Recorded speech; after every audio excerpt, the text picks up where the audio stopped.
Well, it looks like my mixes worked out pretty good. Mix 1, 2, 3. Here's a raw channel showing the tube support plate. Mixed out pretty good. You could look at the expanded windows too and see that the signal has disappeared here. Now we need to set the voltage and phase angle references, just like we did on the base frequencies, for these mixed channels. So, for the differential channels, we go and find the 052 through-wall hole.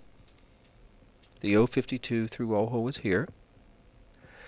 Measure max rate and set the rotation for 40 degrees. Measure mix 2 and do the same. Now select System Cal Curves.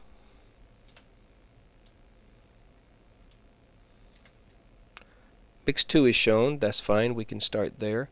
Measure max rate or peak to peak, either one will work. And we need 5 volts reference. Set volts. Mix 2, make the measurement, set it to 5 volts, press OK, and the differential mixes are done. We can verify it by pressing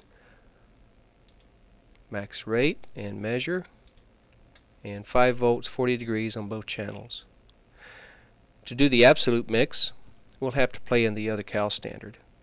However, I can go ahead and set the phase angle reference now. To do that, I usually open up my expanded window down below and span through the data and try to find some liftoff, since the procedure wants you to set that flat or at 0 degrees. I'll rotate it like this. That looks pretty good. So the phase angle is now set for my absolute mix. Before I go much further, I think I'll save my setup again. Now I can play in cal tube number 2.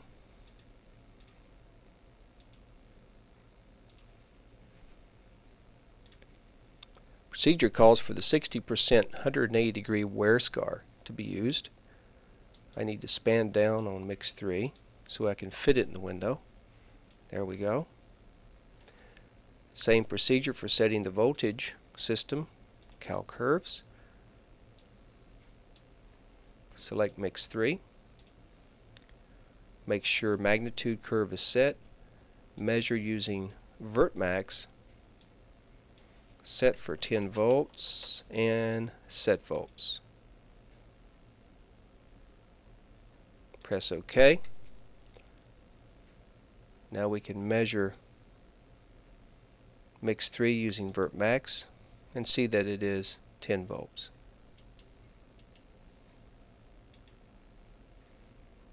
That's it for setting the voltage and phase angle references for the mixes.